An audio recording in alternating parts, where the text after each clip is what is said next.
Hello, everyone. Welcome to our Facebook Live today. I'm so glad to see all of you joining us. I see users from all over. I see Mood Kasim from Nigeria and Kevin from Albany. We have Monica from Indiana and just people from all over the world. I see a few people from our speaker's home country in South Africa. We have just lots and lots of places from all over. Thank you so much to everyone for joining us. We love to see you all here joining us. We have a great session for you today. We'll be talking about your most frequently asked technical support questions. So a lot of questions that we have to cover. Before I get to that today, a few announcements that we have going on here at MyHeritage. We have our pre-holiday DNA sale going on still. So it's a great opportunity for you to purchase a DNA kit for members of your family, for holiday presents. Start early. So we'll put a link in the comment section and you can take a look there. Even if you've already taken a DNA test, it's so worthwhile to have other relatives in your family tested as well, help you find new relatives and make more connections. So we'll be putting a link to that sale in the comment section. In addition, we have another option for all you early gift givers out there. Today, we announced the MyHeritage gift membership, and this enables you to gift a MyHeritage Complete plan to family members, friends, anyone that you would like. It's a fantastic gift. The MyHeritage Complete plan, for anyone who doesn't know, is the best plan we have to offer at MyHeritage, and that includes unlimited family tree size, access to 12.7 billion historical records, many discovery tools, photo tools such as the MyHeritage Photo Enhancer and MyHeritage in Color. So really a fantastic subscription, and you can choose to purchase it for 6 months or for 1 year for somebody and help them advance their family history research. So really another fantastic gifting option that you have now at MyHeritage. This is something that's been requested a lot in the past. So really excited to now be able to offer that just in time for the holidays. And the thing about gifting a gift subscription is that it arrives with no delivery. So so just without all that hassle, especially this year when maybe people are leaving their houses a little bit less. So a great option. We'll be putting a link to our gift subscriptions as well in the comment section. So, and now I just want to get to today's show, but before we do, as we often do, we have a giveaway for today's show. So today we'll be giving away a MyHeritage DNA kit. I don't have to advertise it. I'm sure you all know the benefits and how incredible of a prize this is for all of you out there. So we'd love to hear about discoveries that you've made with MyHeritage.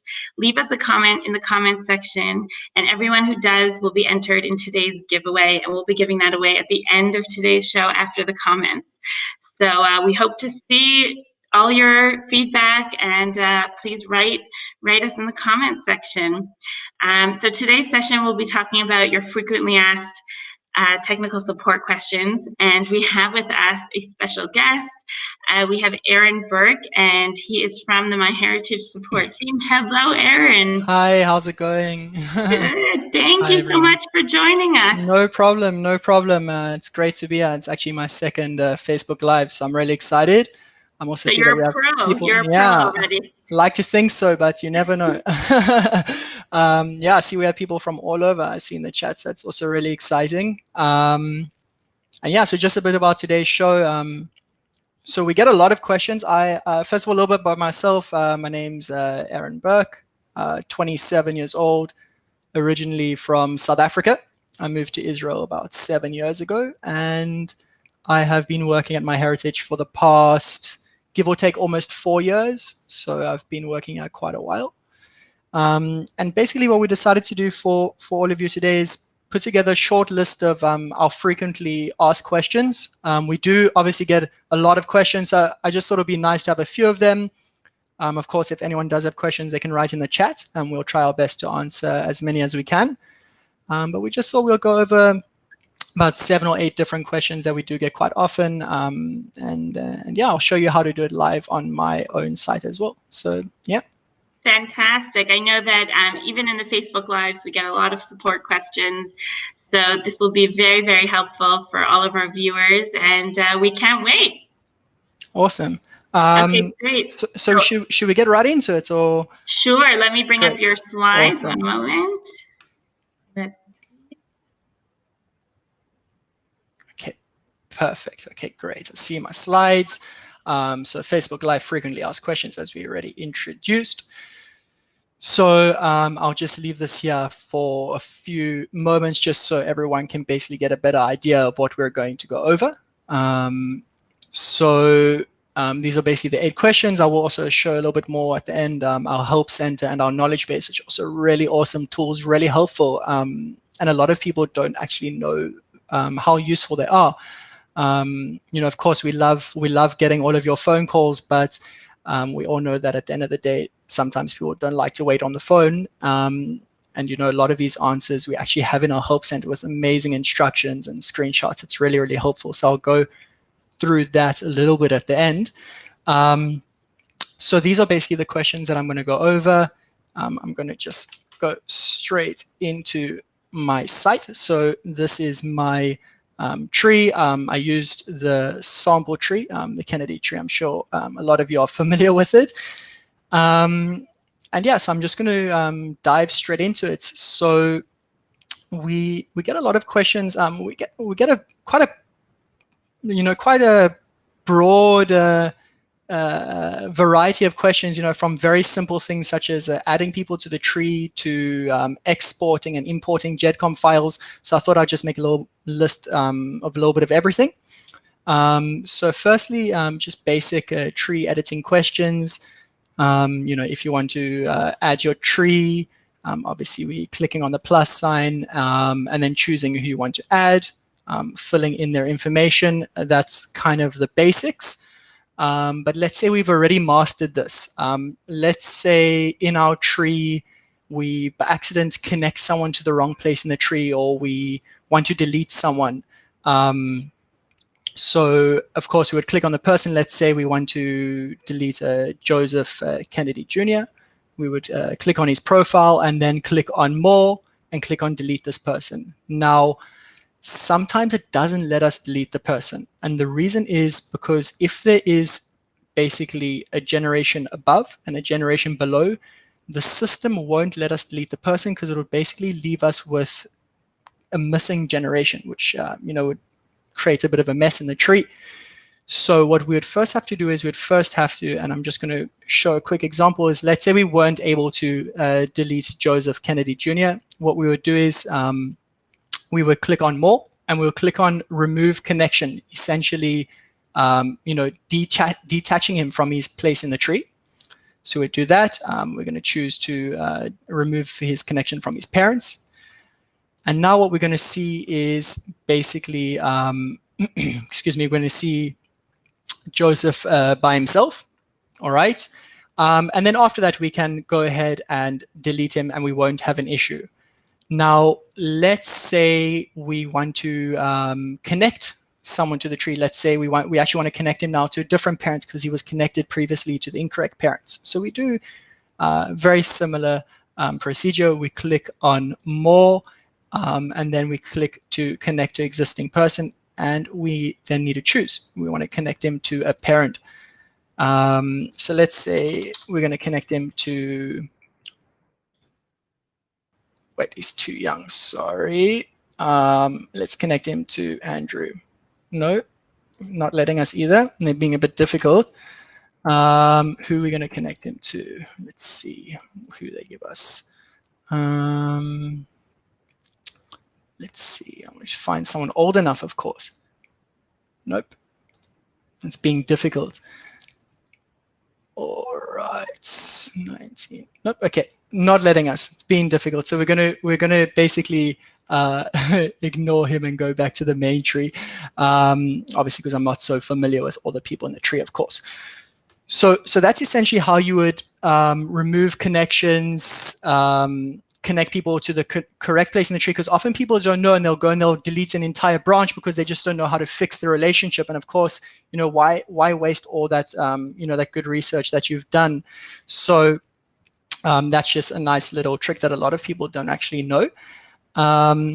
Another thing is in the tree, it's quite common, not so much nowadays, but it used to be where, let's say, if a woman was married to the man, and let's say the man died, often she would like marry his brother.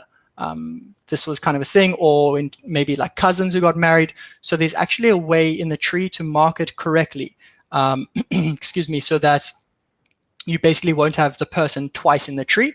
Essentially, you will have the one profile, and it'll basically have a red X2 in the top right corner, implying that the person is in two different places in the tree. So I'm going to do an example of that as well, just to show you all how it would look. So let's say, for example, let's find someone to do it with. Okay, let's say that Patrick got married to Maria, just for the sake of showing how it would work in the tree. So Maria Schreiber. Okay, so let's go to Patrick, connect to existing person, connect to partner. We said Maria Schreiber. Okay, say that they're married. You can also choose, different types of relationships. We're going to choose that they're married. We're going to click OK. And now you'll see, in the top left corner, next to Maria, you see an red X2 that implies, basically, if you hover over it as well, it says this person appears twice in the tree. So her profile card is only actually there once. I'm also going to zoom in a bit so it's easier to see. The profile card is only there once, but she appears in two different places. Now, what's really, really cool as well is that if you click on this red X2, it actually takes you to the other location, where she appears in the tree, which is really, really cool. So, you don't have to like type her name and search for it. You just click on the red X2 and it takes you to the second location. Okay, another thing I wanted to go over is we also get a lot of calls about people wanting to, maybe they entered their birth date wrong, or their name, maybe their last name, they entered a maiden name, or they've changed their name since, things like this. So, or they want to change their email address or password. These things are fairly straightforward and easy to do. And what we do is we click on our name in the top right-hand corner of the website, and then click on account settings. And here, basically, you manage your entire, your account settings. Now, there's quite a few important things or steps or settings that you can do in your account settings, beyond changing your name and your email. Something that we definitely recommend doing as well is enabling two-factor authentication. We really recommend doing this, to just to protect, and it's basically an extra layer of security on your account. We always recommend doing that. So if you haven't done that yet, I would strongly recommend doing so. And another thing is that if for some reason, what happens is, let's say you're an English speaker. Let's say, for example, myself, I do, of course, speak Hebrew as well. But let's say I didn't speak Hebrew and I'm living in Israel. Now, if I'm living in Israel and I create my account here, automatically, where it says, yes, send me emails in, this would be in Hebrew. Why? Because the system picks up my location and it says, okay, because you're in Israel, we're assuming that you want to receive emails in Hebrew because you didn't set it otherwise. Now, obviously, let's say I didn't speak Hebrew, that would be a little bit less desirable. So here I would actually go in and here I can change it. So here it says send me emails in English. So this is where you would actually do, change that setting. And then, of course, the subsequent emails that you would get sent would be, of course, in English or whatever language you choose, of course. And then you, of course, would click save at the end. So with regards to changing email and password, this is over here. You click on change email. You would need to change your email, enter your password in order to basically confirm the process. And then basically we change the email, very similar with the password. You type in your current password, the new password, and then confirm the new password just to make sure you didn't make maybe a mistake, if it was capital or not capital, things like this. And then you click save. So that's everything to do essentially with the account settings. Now, what I also wanted to touch on, which a lot of people ask about, is matches. So let's say, for example, you get matches on a specific person in the tree. Maybe you've finished your research on that person in the tree and you don't want to get any more smart matches for that person, or you perhaps getting smart matches on a person that's from a part of the tree. Maybe it's on your maternal side or your paternal side, and you only want to do, let's say it's on your paternal side and you only want to research your maternal side, and you're getting a lot of matches from that side. You can actually ignore all the matches from that specific person or tree that it's coming from. So I'm going to show basically how to do both. So if you want to ignore matches or smart matches more specifically from a particular person, we will go into discoveries and we'll go to matches by people. All right. And now we would see all the smart matches by people in my tree. All right. And let's say I don't want to get any more matches on Patrick Joseph Kennedy. I've finished my research and I keep getting new matches, and I don't want to have to go through them because it's quite time consuming. So here I see that we have 8 matches. So what I do is I click on review 8 matches.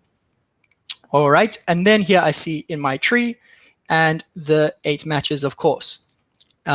So now what I'll do is I'll click on more actions. If you can see, I'm hovering over it with my mouse, and I click on ignore this person. All right.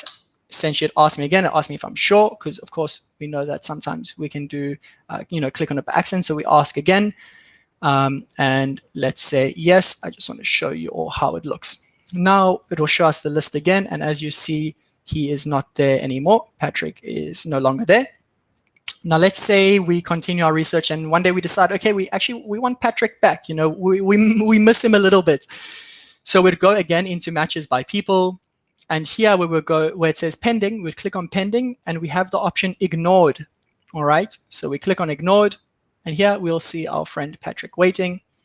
If we want to take him back to, if we want to take him back to the list and continue getting smart matches for him, we click on undo ignore. Oh, I got a little bit mixed up there. Undo ignore. And Patrick is, of course, back with us in our list of smart matches, and we'll continue getting matches for him. All right. So that's with regards to matches by people. Now, if we want to do matches by source, let's say we have a particular tree that we notice perhaps that this person maybe, is entering information that's maybe not correct, or we see, that we're getting a lot of matches from this tree, in particular on the side of the family, like let's say the paternal side, that we don't actually want to research anymore because we finished our research. We can ignore that entire tree and all the matches. So here we have the matches by source. Of course, these are real MyHeritage users who also obviously have this sample Kennedy tree. So let's say we'll just take the first one. Don't know why it's stuck there. Great. And we see there's 3 matches coming from this user's tree. So we click on review 3 matches. And again, we have this more actions button. All right. We click on more actions and ignore this tree. We click ignore this tree. We confirm it. And you'll see that that source no longer appears in the list. If we want to bring them back, we go to ignored and we bring them back, and they will appear, of course, in the list again. All right. Now, a lot of people also ask, okay, I want to, send this tree to a family member, or I have maybe, a family event coming up, a reunion, something like this, or even I just want to have, nice poster or picture of this entire tree on my wall. So it is possible to do a chart. What we always recommend is sometimes you also maybe finish your research or you're taking a break and you just want to have a chart. You might come back to it later on when you have more time maybe. So we always recommend, making a chart. It's a really nice way to finish off your work. Also share your work with your loved ones. So how you do that is you go under Family Tree, click on More, and then click on Print Charts and Books. Now, essentially what we've done is we've tried to make it as user-friendly as possible, as straightforward as possible. So what we've done is we've separated the process into 3 steps. All right, you can see they're colored in green, 1, 2, 3. And each step, basically, you need to just, choose what you want and then move on to the next step. And then, our system will do the rest. So what I always recommend personally, and of course we have, quite a few different chart options. I personally really like the all-in-one. I think it's really, really cool, just because, it puts the entire tree and we don't want to leave anyone out. And so I'm going to choose the all-in-one. And on the right, you'll see we show you kind of an example of how it would look. All right, so you can get a better idea before moving on to the next step. Then in step 2, you need to choose the style of the chart. I'm going to go with style 2 because it has a really nice tree in the background. I kind of like it. I think it looks very authentic, so we'll go with that. And then in step 3, we need to enter a name. So let's do John Kennedy. We can also change, of course, the title. I'm going to leave it as it is. And we can also choose what you want to put in. All right, what information? Of course, if you go up to the top, there's an option that says advanced customization options. That's for, those who want to maybe, customize the chart a little bit more, like change the frame style, colors, fonts, things like this. That's where you do it in advanced customization options. All right. So we're going to go back to step 3. We're going to include years of birth and death. We're going to show all the generations because we want everyone in the tree. And we're going to choose a single page because we're going to, of course, we want to have a nice big poster on our wall or, something to give to our family at a reunion or something like that. Once we're done, we click on Generate Chart. And then, of course, we get a message like this. We get taken to My Charts. All right. And here you'll see all the charts that you have already made. Also, what we'll do is we'll send an email to you once the chart is ready, so you don't have to sit and click refresh and drive yourself mad until it's ready. We will send an email when it's ready. But what I did was I took the liberty of preparing one in advance so that I could show you all straight away. Now, there is an option to order a poster through the website. A lot of people really like that option. But some people also like to, to maybe do it themselves, to take it, to a printing store where they could perhaps customize it more according to their personal taste. If you want to do that, you click on View PDF. All right. You'll see it downloads to the computer. Click on it. And essentially here you have the chart. Right now, obviously, it's really, really small. It's hard to see. Because of course I'm viewing it on quite a small screen. This is something that would be, maybe like an A3 sized poster. So of course you would be able to read it. And it is really, really nice. I'm just going to zoom in so you can get a better idea of how it would look. All right. Of course, if the tree had pictures on the profiles, the pictures would be in here. All right. It's just that the picture, we didn't include pictures in this specific one, but if you do have pictures that essentially it's like a copy paste directly of the tree into the chart. So that's just basically how it would look. And then you can of course print it or, download it and, save it to your computer, put it on a USB stick and take it to a printing store if you want and print it there. It's something really, really nice to do. Now, another thing that I wanted to go over is importing and exporting of GEDCOM files. So let's say you, lots of different scenarios. It could be that maybe you worked once on a different site and you have, a lot of information there. Now you've moved to MyHeritage and you want to, you don't want to have to rebuild your tree from the ground up. You can actually import that tree because most, if not all, if I'm not mistaken, genealogy websites work with GEDCOM files. It's kind of like the universal family tree file per se. So if you've done that, you can of course import JCOM or export from MyHeritage. And if you want to, let's say you have a tree and you have, a nice auntie who you want to give a copy of your tree. She's seen your work and she's very excited after the poster that you gave her, and she wants to also have your tree for herself and that she can work on it. You can, of course, send that to her. So first, I'm going to show how to export a JCOM file. So we would hover over Family Tree, click on Manage Trees. And then here we see sample. Of course, you can actually change the name. I'll show that in a second as well. But here we're going to click Export to JCOM. All right. We export to JCOM. We choose to export personal photos and the family tree photo albums. And we click on Begin the Export. And we'll see it's downloaded here at the bottom. And it is ready. And now I have that file on my computer. Now, let's say we want to do the opposite. We want to import. All right, so we go here, import JCOM. I have one already saved on my desktop. I've given it the name of FB Live English so that I know how to find it easily. And I click on upload. All right, now essentially what happens is it uploads the tree to my family site. And I will get an email, of course, once it is ready. But let's see, maybe it is already ready. Great, it's already ready. I've actually just uploaded the exact same tree. So that's why it says 96 people. Yeah, so quite straightforward. Of course, then you don't have to, like I said, if you've been on a different service and you want to move to MyHeritage, you don't have to start your work from zero. You can, of course, bring your tree over. And if you still get stuck with that, we have instructions in our help center, or you can give us a call as well and speak to me or one of my colleagues. Would be more than happy to help.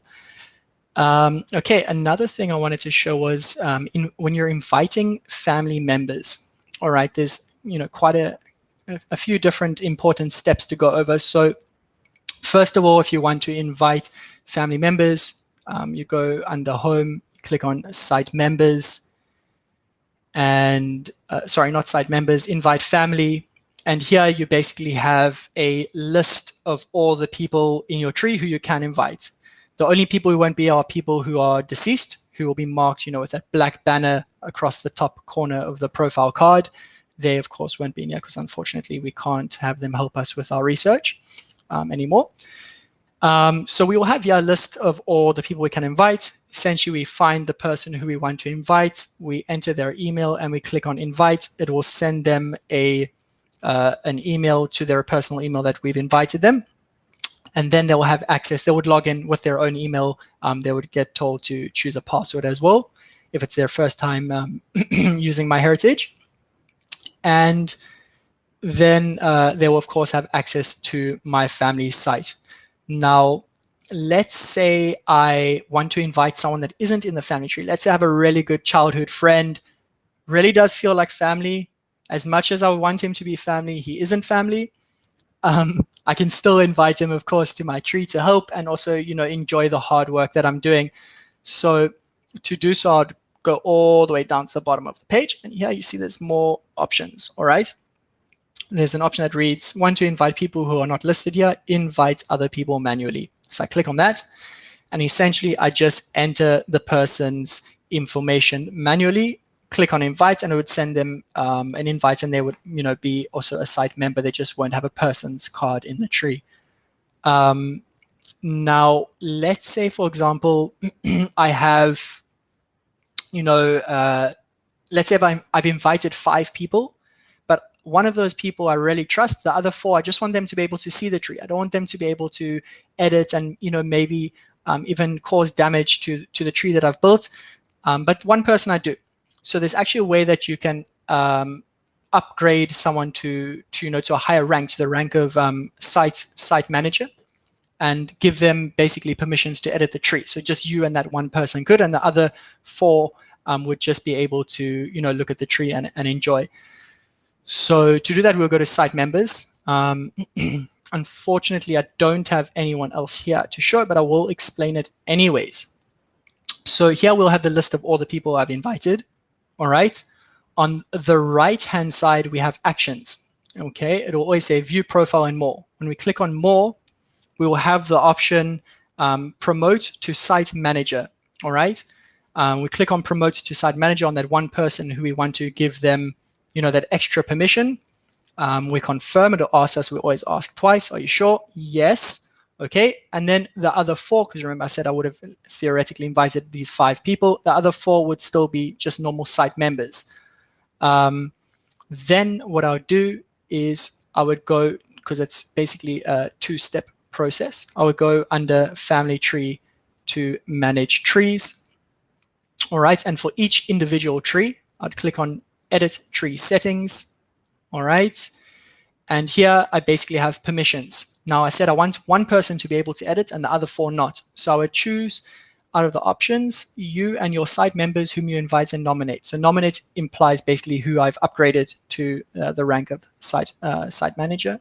So I'd click on that, click on save, and now me and my good childhood friend on the specific tree can both edit, and the other people who I invited and didn't promote, of course, can just view the tree. All right. So that's kind of the ins and outs, basic tips, I guess, things to do in the tree that a lot of people don't always know that, we sometimes get called, or not sometimes, we get a lot of calls about this actually. But I also know that a lot of people are very interested in DNA and have a lot of questions about DNA. So I thought I'd go over that a little bit as well. So first of all, with regards to DNA, we get a lot of questions such as, can I buy a DNA kit as a gift for someone else? The answer is yes, always. We love it. It's a great idea for a gift.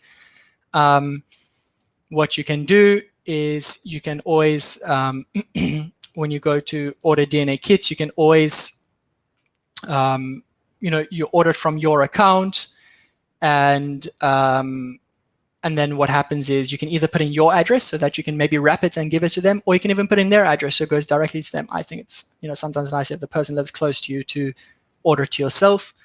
Now, a lot of people ask, okay, but if I order it, how can I give it as a gift? And the answer is that every DNA kit has its own activation code, all right? And the kit only becomes associated to a person upon activation, all right? So I can buy 100 kits and give each one to a different person. They can all activate it themselves and each manage their own kits. They can even ask me to manage it for them in their name. I'll explain how to do that as well.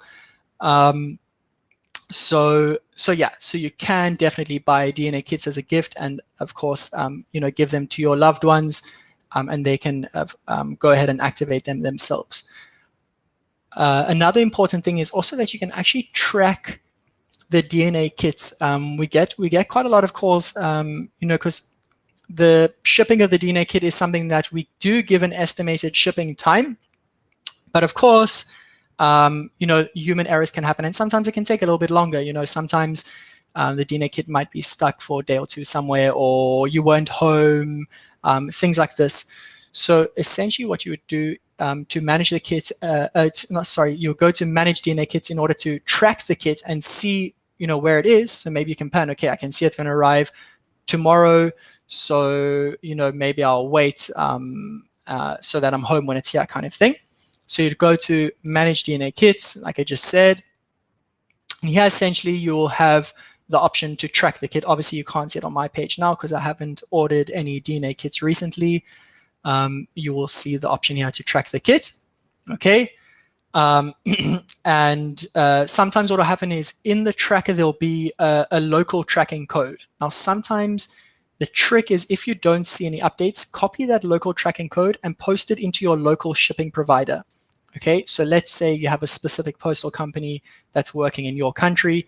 Take that local tracking number, paste it into your country's local posting company, and sometimes it'll actually show you more updated information because maybe they haven't updated it on the website yet. So that's also a very cool trick. Now, with regards to activating DNA kits, I also wanted to go over that quickly Unfortunately, I don't have a kit to do it here, but I'm going to open up the Help Center instructions and just go through it and explain it. So essentially, I have the instructions here already. This is our Help Center, by the way. I'll go over it a little bit in at the end as well. A lot of work has been put into this just to make it, very easy for all of you, our users, to be able to find stuff easily, and we don't want people to pull out their hair in frustration, so we try to make everything quite easy to find. And we often have very nice screenshots as well for those who are maybe understand better with with pictures. Okay, great. So first of all, when you get your DNA kit, like I said, the DNA kit only becomes associated upon activation. All right. So the first thing to do is when you get your DNA kit, you want to activate it. So you will go basically to this link, myheritage.com/DNA/activate. And if you aren't logged in yet, you can log in. If you don't have an account, let's say you were given the kit as a gift, you have the option to sign up. All right, and create basically a MyHeritage account for that DNA kit activation. So here you'll see it says, welcome Jonathan, activate your DNA kit. All right, so it recognizes us because let's say maybe we were logged in already. Okay, now as you'll see, the MH is already there. Every kit has the serial number of MH, and then 6 characters after that. It's a combination of numbers and letters, usually 3 numbers, 3 letters. Essentially, we enter the 6 following characters, and we click on continue. Now, the next step, this is if you wouldn't have an account, of course. So that's actually, this step isn't before this. This is if you don't have an account. We get to here. Okay, great. So that's actually the same step. They enter the activation code, and then we get asked, this is the really, really important part, because this step is after we enter the activation code. So a lot of people don't know this. You get asked whose DNA kit will basically be tested. Okay, so let's say I'm doing a DNA kit for myself. I click on mine and I enter all my information and I click activate, and it activates the DNA kit. Let's say I have a child. Okay, a little bit young for that still, but let's say I have a child and I bought my young child who is, because we do actually have a specific age requirement for taking a DNA test. Minors have to have a parent or guardian manage their DNA kit for them. So let's say I'm managing a DNA kit for my child. I would click on someone else's and I would enter their information. All right. Now, what essentially would be happening is that I would be managing the kit, but it would be activated in their name. So the results would come back to my account, but for them. Okay. You can also, of course, manage. Lots of kits. I don't think there's actually a limit. It's quite common, for usually there's, sometimes one person in the family, a very enthusiastic family member who has, buys everyone in the family DNA tests and, and then manages them all the kits for the whole family. Quite common, and it's possible. So that would just be, that activates someone else's, enter their information. And of course, we do have the mandatory option that, you have to have that person's permission before managing their kit on their behalf. All right. So that's basically with regards to activating the DNA kit.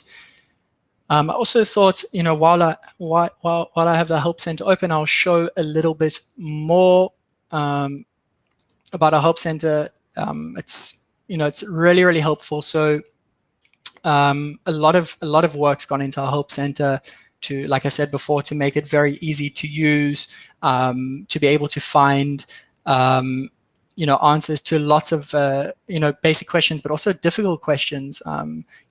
Sometimes if you want to find out an answer right now, you're sitting, you have time to work on your tree now. The Help Center can be really helpful. So what we can do is what you can do is there's 2 options. Either you can type your question in, all right, or you can go through the different subcategories and basically find, information like that. Whatever is easiest, each person has, their own way that's easier for them. So Help Center, really, really great. Really recommend it.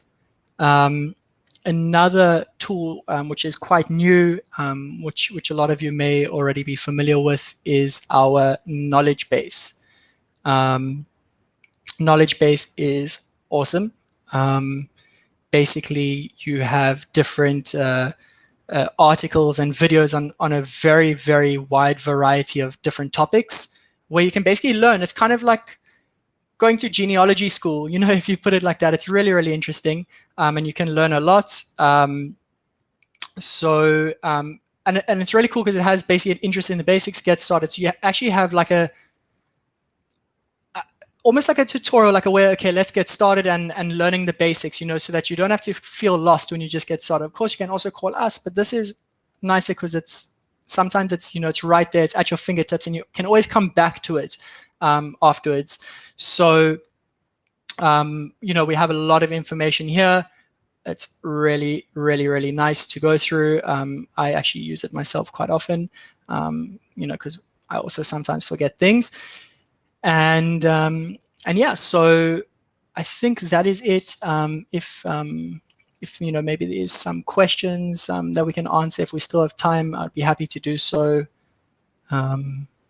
So yeah, thanks guys. And I see myself come back in the corner there. Thank you, Aaron. Wow, that was Sure. such a great walkthrough. And I see so many of our viewers who said, they've been members of MyHeritage, but they never knew about that feature or that feature. So I think it's so helpful. Even if you know the site very well, you might just be using it for specific purposes and not know all the different ins and outs, like the chart making or, all the different features. So just such great tips. Exactly. And of course, there's a lot more questions. Obviously, we could sit here the whole night and go over so many questions. But of course, that's also why I wanted to show our Hope Center, our knowledge base. And of course, there's us. You can always give us a call as well. Exactly. So those two fantastic resources, I just want to kind of reiterate that because just for anyone who missed it, the MyHeritage knowledge base, that's education.myheritage.com. We'll put a link in the comments section. And the Help Center, also the Help Center is where you can find, just like Aaron did tonight, questions to commonly asked support questions. So two fantastic, fantastic resources for anyone who's using MyHeritage. And just another point, I saw some questions here from our viewers who asked if they missed part of today's session or if they want to rewatch it. So if any of you have missed part of it and you want to rewatch it, all of our Facebook Lives are saved afterwards on the MyHeritage Facebook page under the videos section. So you can watch today's session afterwards, as well as all of our past Facebook Lives. We have many from the past 7 or 8 months, so lots and lots of very interesting sessions, also a great resource. So we'll just ask you, Aaron, a few other questions. Sure.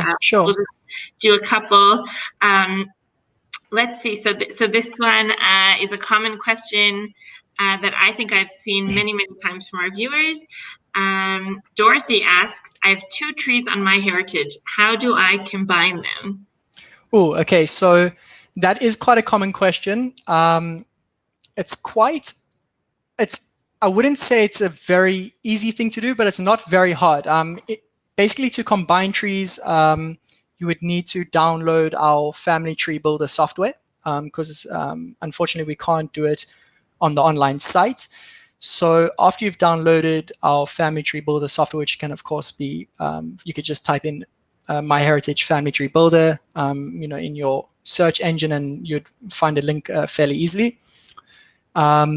You can combine it, like I said, in our Family Tree Builder software. We actually have, I always send our users instructions on how to do so. Why? Because it's, like I said, it's not the easiest process to do. It's doable, but you really need your time to sit and go over the instructions carefully. All right. And in our Help Center, we have very good instructions on how to do so that explain it step by step with screenshots. So you can basically type in our Help Center, how to merge trees. Okay, and you can also merge branches. So let's say, or rather export. So let's say you have a specific branch that you want to merge from one tree into another tree. You can also do that. And we also have instructions on that in our Help Center on how to do so. So I hope that answers your question. Definitely. And this is kind of similar, but the opposite way. Cindy asks, I have 2 trees, both similar, and I have more info on the one tree. I know sometimes users create one tree and then they create a separate version of the same tree. Anyhow, she wants to know if you can delete the tree that you don't use. So it's actually it's quite straightforward to delete the tree. You would go into I can actually show you. I can share my screen quickly, and I can show you how to do it. I think that would be the best way to do it. Let's see. Okay, my screen is going up. There we go. Okay, so to delete the tree, really straightforward. We would hover over Family Tree, click on Manage Trees. Okay, and then here we have the option to delete. So I'll just click on Delete, and it says, are you sure? Yes. Okay, if I have pictures on the tree, this tree, of course, didn't have any pictures. That's why they didn't show up in the chart. If it has pictures, it'll ask me if I also want to delete the pictures, because I can delete the tree and keep the pictures, or delete both. So it is something that you can do yourself. You don't actually need to contact us to do so. Yeah, so that answers your question, Cindy, I hope. We have a question here. Let's see. From a different Cindy. And this Cindy asks, can you share your family tree with non-members? And I actually saw this question a second time in the list here from our viewers. They wanted to know if you enter an email address to invite somebody to your family site, what does that mean in terms of if they're not members of MyHeritage, if they have never gone to MyHeritage before, what does that mean for them? So great question. It's very similar. I actually went over it. So when you're inviting members, okay, you would essentially, whether it's someone who's in your tree or not in your tree, you could either invite them from the list if they're in the tree, if they're not in the tree, from that second option that I showed.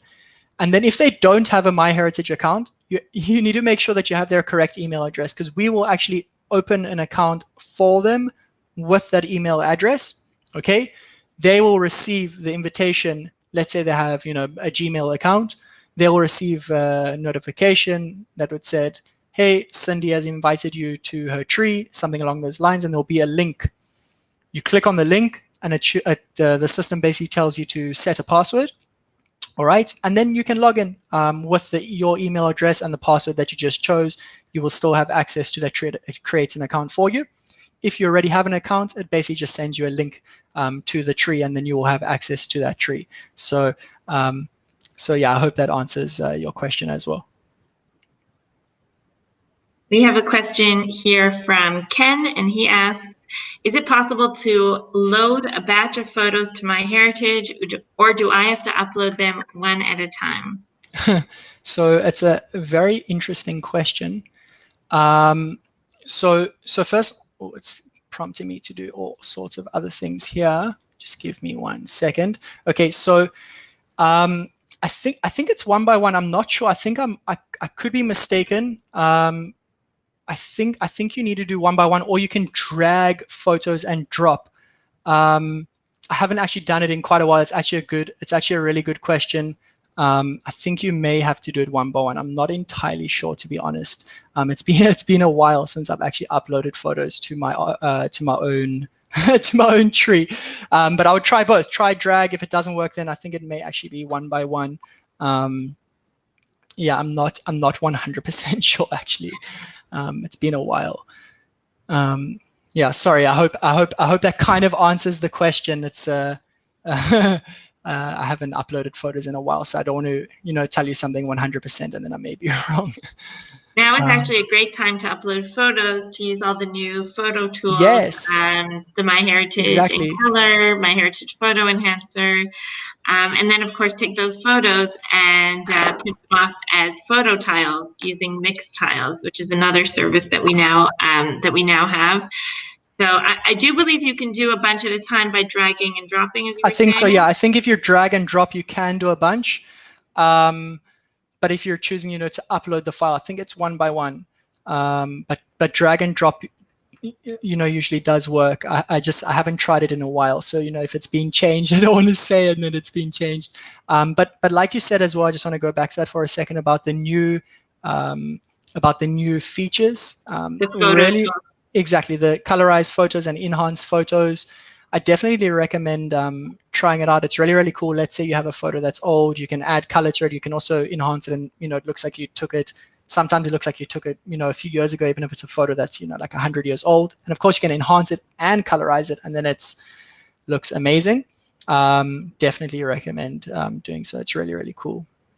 Fantastic. So a couple nice comments. Marco says we love his accent. So you have some fans in the audience, Aaron. If there's any South Africans out there, give a shout out. Yeah, I'm from Cape Town, South Africa originally. That's my exotic accent. Or not so exotic.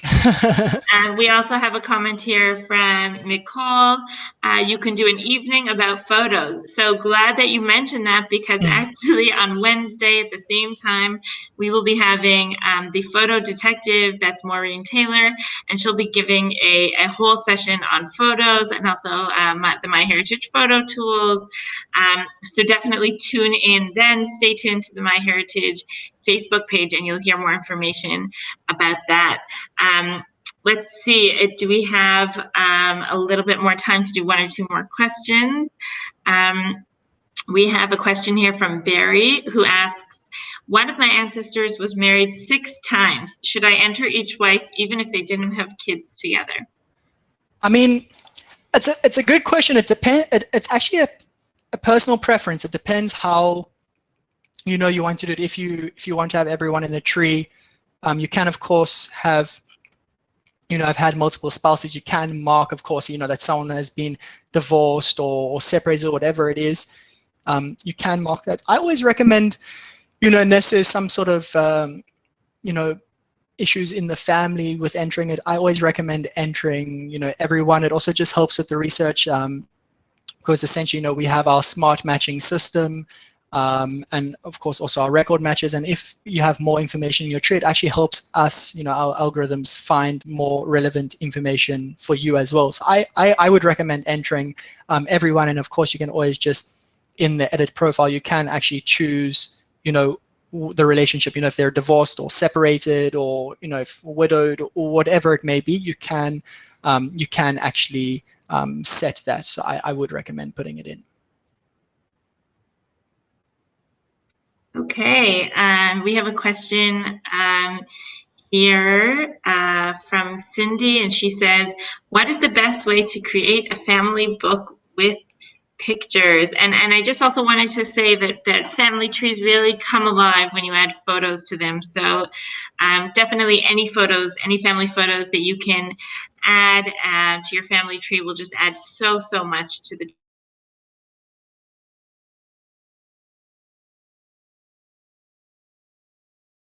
and colorful. So definitely something to consider. And especially if you invite other family members to your family site, they can help. Often family members have other photos that you may not have, and they may be able to add them also. Exactly. I mean, you answered the question for me. I always recommending adding, lots of photos, make the tree look, as vibrant as possible. Also, a family book is also always a nice way to, to basically have, you can even turn it into a hard copy and keep it on your bookshelf. It's also a very, very cool option to do. So I see here a question also about password or email. If our users that are watching today have more complex problems, how can they get in touch with you? What's the procedure? How can they get help? Okay, so first of all, with regards to passwords, we do have the reset password option. If that for some reason doesn't work, we are available. We are here to help. That's, we love talking to you guys from all over the world. It's really fun for us as well. If you go onto our website and you click on contact us in the top right hand corner next to your name, you'll actually see a list of phone numbers, toll-free numbers from all around the world, and our specific hours when you can call. So feel free to give us a call with any issues you have. As complex as they may be, we'll do our best to help. And even if it's something very, very complex and we can't help you, on right away on the phone, we will, of course, always investigate further and get back to you when we do have a solution to the problem, if it is something more complex. So we definitely are here to listen. And also, we love getting feedback. So if you have some ideas for how maybe something can be done differently, features, things like this, we love hearing all of your feedback. And yeah, that's that's basically it. And not just feedback, but I know that we love hearing the stories, the success stories, what you've discovered, and that really brightens all of our day here at My Heritage when we hear how you're using our products and features and what you've discovered. So continue sharing with us. And it's so nice to have Erin here and to see the faces behind those support calls that a lot of you may have made in the past. I think that now we'll give away the DNA kit for today's session to one lucky winner. We received a lot of comments, but the winner of today's DNA kit is Tommy. I'm sorry, I don't know how to pronounce your last name, Tommy. I don't have enough Swedish heritage. So he wrote, "Hello from Sweden. Thanks to My Heritage for these live sessions, learning about genealogy, and thanks to My Heritage for being so good and useful in many ways with many discoveries." So congratulations, Tommy. We'll be in touch with you through private message to claim your DNA kit. And thank you all for joining us. We really appreciate it. We hope to see you back in a couple of days when we have our photo session with Maureen Taylor, the photo detective. Erin, thank you so much for taking the time to join us. You're welcome. And Tommy, if you have questions once you get your DNA results, give us a call. We have a lot of lovely Swedish-speaking representatives who would be more than happy to help you as well. So yeah, and thanks for having us today and for having me and letting me speak. It was a lot of fun.